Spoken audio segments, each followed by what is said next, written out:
నుంచి హైదరాబాద్కి కృష్ణానది జలాలను తరలించి హైదరాబాదు నగర ప్రజల దాహార్తిని తీర్చడానికి ఆనాడు పీజేఆర్ గారు చేసిన పోరాటమే ఈరోజు హైదరాబాదు నగర ప్రజల యొక్క దాహార్తిని తీర్చే అవకాశంగా ఏర్పడ్డది. ఆనాడు వారి పోరాటమే భవిష్యత్తులో గోదావరి జలాలు, మంజిరా జలాలు, సింగూరు జలాలు, కృష్ణానది జలాలను తీసుకొచ్చి దాదాపుగా 1,20,00,000 మంది జనాభా ఉన్న ఈ నగరానికి ఈరోజు తాగునీటి సమస్యను తీర్చడం జరిగింది. దానికి ప్రతి పేదవాడు ఇవాళ నగరంలో ఎవరైతే సురక్షితమైన మంచినీటిని తాగుతున్నారో వాళ్ళందరూ కూడా పీజేఆర్ గారిని గుర్తు చేసుకొని స్మరించుకోవాల్సిన సందర్భం. అదేవిధంగా ఖైరతాబాద్ శాసనసభ నియోజకవర్గం అంటే ఆనాడు దేశంలోనే పేరెన్నికగానే, నాకు తెలిసి దేశంలోనే అత్యధిక జనాభా, అత్యధిక ఓటర్లు ఉన్న శాసనసభ నియోజకవర్గం కింద ఆనాడు ఖైరతాబాద్ శాసనసభ నియోజకవర్గం ఉన్నది. 2004 ఎన్నికల సందర్భంగా నాకు తెలిసినంత వరకు ఖైరతాబాద్ శాసనసభ నియోజకవర్గం 7.5 లక్షల ఓట్లతోని ఆనాడు ఖైరతాబాద్ నియోజకవర్గం ఉన్నది.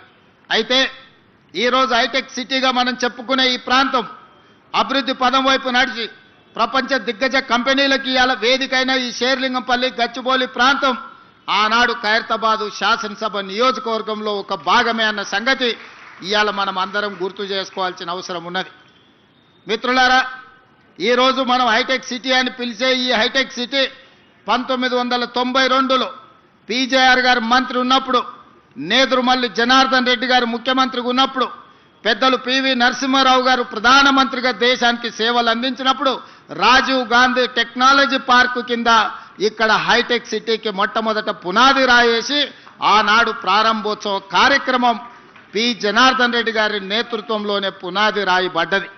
ఆ తర్వాత కాలాంతరంలో దాన్ని మహారాష్ట్రకు తరలించాలని కుట్రలు జరుగుతూ కూడా పీజేఆర్ గారు అడ్డం పడి ఆ హైటెక్ సిటీని ఆనాడు రాజీవ్ గాంధీ టెక్నాలజీ పార్క్గా పిలిచిన ఆ సాంకేతిక నైపుణ్యాన్ని ఇక్కడనే వారు ఆపినారు.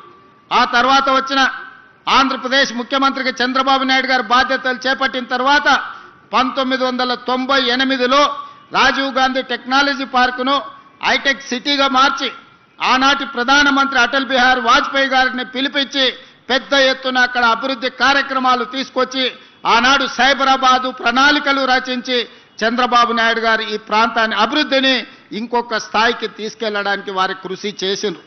ఆనాడు పివి నరసింహారావు గారు ప్రధానమంత్రిగా ఉన్నప్పుడు, పి జనార్దన్ రెడ్డి, నేదురుమల్లి జనార్దన్ రెడ్డి గారు మంత్రిగా ముఖ్యమంత్రిగా ఉన్నప్పుడు వేసిన శిలాఫలకమే పునాది రాయే ఆ తర్వాత హైటెక్ సిటీగా మారింది. అటల్ బిహారీ వాజ్పేయి, చంద్రబాబు నాయుడు గారి నేతృత్వంలో ఈరోజు ఈ ప్రాంతం అంతా విస్తరించింది.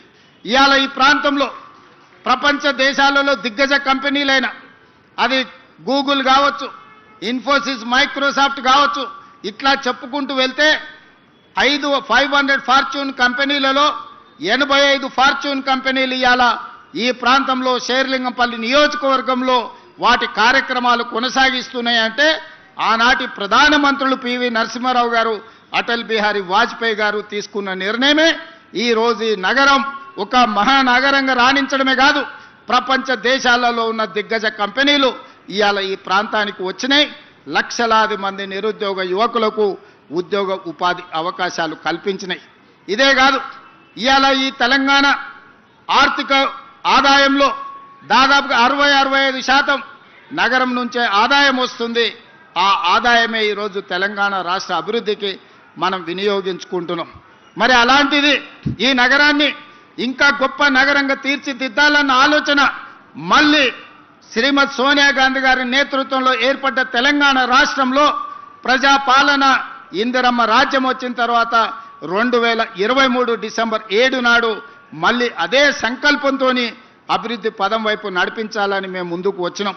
దాంట్లో భాగంగా అరకపూడి గాంధీ గారు కావచ్చు, మహేందర్ రెడ్డి గారు కావచ్చు, గద్వాల విజయలక్ష్మి గారు కావచ్చు, డిప్యూటీ మేయర్ కావచ్చు, లేదా వేదిక మీద ఉన్న చాలా మంది కార్పొరేటర్లు ఈ నగర అభివృద్ధిలో భాగస్వాములం అవుతాం, మీకు అండగా నిలబడతాం, మీరు చేసే ప్రయత్నానికి మేము సంపూర్ణంగా సహకరిస్తామని చెప్పి ఈరోజు ఈ ప్రజాప్రతినిధులందరూ కూడా ముందుకు వచ్చి ప్రభుత్వం చేసే అభివృద్ధి కార్యక్రమాల్లో భాగస్వాములు అవ్వడమే కాదు, వాళ్ళ అనుభవాలను, వాళ్ళ సూచనలను ఈరోజు ప్రభుత్వానికి అందిస్తున్నారు. వాళ్ళందరూ అభివృద్ధిలో భాగస్వాములు కావాలి. ఈ నగరం ఒక గొప్ప నగరంగా అభివృద్ధి చెందాలి. ఈ నగరం బెంగళూరుతోనో, ఢిల్లీతోనో, ముంబైతోనో, చెన్నైతోనో పోటీ కాదు. ఈ నగరం న్యూయార్క్తోనో, టోక్యోతోనో, జపాన్తోనో పోటీ పడాలి. సింగపూర్ అంత గొప్పగా ఎదగాలి అని వీళ్ళందరూ ముందుకొచ్చి ఈనాడు ఈ ప్రభుత్వానికి అండగా నిలబడి ముందుకు వెళ్తున్నారు. ఎప్పుడైనా మంచి పనులు చేసేటప్పుడు ఇవాళ వీళ్ళే కాదు, ఆనాడు దేవతలు యజ్ఞాలు చేసినప్పుడు కూడా రాక్షసులు వచ్చి ఆ యజ్ఞానికి భంగం కలిగించడానికి ప్రయత్నం చేసిండ్రు. అంత మాత్రాన దేవతలు చేసే యజ్ఞాన్ని ఎక్కడ వాళ్ళ అవంతరాలు కల్పించిన ఆగిపోలేదు. ఈరోజు ఈ నగరాన్ని ఒక మహానగరంగా న్యూయార్క్, టోక్యో లాంటి నగరాలతో పోటీ పడే విధంగా మేము చేసే అభివృద్ధిలో ఎవరు అడ్డుపడ్డా కూడా అడ్డంకులను తొలగించుకుంటాం, అవాంతరాలను అధిగమిస్తాం. ఈ నగరాన్ని గొప్ప నగరంగా తీర్చిదిద్దడానికి ప్రణాళికలు తీసుకొని తెలంగాణ రైజింగ్ 2047 ప్రణాళికతోని ఈరోజు ముందుకు వెళ్ళాలని మేము నిర్ణయం తీసుకున్నాం. ఇవాళ ఇక్కడున్న ఫ్లోర్ లీడర్ రాజశేఖర రెడ్డి గారు కావచ్చు, మిగతా వాళ్ళందరూ కూడా మన ప్రణాళికల్ని ప్రజలకు తీసుకెళ్ళండి. మీరే ఈ కార్పొరేటర్లు, ఈ జంట నగరాల్లో ఉన్న ఈ శాసనసభ్యులే ప్రజలకు వివరించండి. ఈరోజు ప్రజలకు అభివృద్ధి కావాలి. ప్రజలకు రాజకీయాలతో సంబంధం లేదు. ప్రభుత్వానికి కూడా ఇప్పుడు రాజకీయాలు చేరుకోవాలనుకోవట్లేదు. ఎన్నికలు వచ్చినప్పుడే రాజకీయాలు. ఇప్పుడు అభివృద్ధిని చెయ్యడమే మా బాధ్యతగా భావిస్తున్నాం. అందుకే ఈరోజు ఔటర్ రింగ్ రోడ్డు ఇన్సైడ్ ఏదైతే హైదరాబాద్ నగరం ఉందో కోర్ అర్బన్ రీజన్గా ఇవాళ తీర్చిదిద్దాలని, ఔటర్ రింగ్ రోడ్డు నుంచి ఈరోజు రీజనల్ రింగ్ రోడ్డు దాదాపుగా 363 కిలోమీటర్లతోని రీజనల్ రింగ్ రోడ్డుని ఇవాళ RRRను మనం ప్రణాళిక చేసినాం. అక్కడి వరకు సెమీ అర్బన్ రీజన్గా రీజనల్ రింగ్ రోడ్డు అవతల మిగతా తెలంగాణ ప్రాంతాన్ని రూరల్ తెలంగాణగా 3 లేయర్లుగా ఈరోజు తెలంగాణ రాష్ట్రాన్ని విభజించాలనుకున్నాం. రాబోయే 100 రోజుల్లో కోర్ అర్బన్ రీజన్కి సంబంధించిన ప్రణాళికలు సిద్ధమవుతున్నాయి. ఆ ప్రణాళికలలో భాగంగా ఈరోజు ఢిల్లీ దేశ రాజధాని, పార్లమెంట్ అక్కడే ఉంది, ప్రధానమంత్రి గారు అక్కడే ఉన్నారు, కేంద్ర మంత్రులంతా అక్కడనే ఉంటారు. కానీ కాలుష్యం పెరిగిపోయి అక్కడ పాఠశాలలకు సెలవులు, పార్లమెంటుకు సెలవులు, ప్రజలు రోడ్ల మీదకి రావడానికి సెలవులు. ఈరోజు ఢిల్లీ నగరంలో నివసించలేని పరిస్థితి వచ్చింది.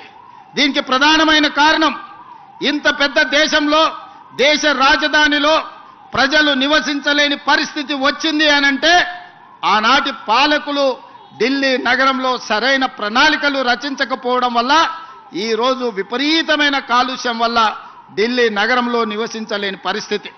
చెన్నైలో వర్షాలు వస్తే లేదా ట్రాఫిక్ సంగతి మీరు చూసారు, చెన్నై వర్షానికి అతలాకుతలం అయిపోతుంది. బెంగళూరు నగరం ఈరోజు ట్రాఫిక్లో చిక్కుకొని ఎయిర్పోర్ట్కు పోవాలంటే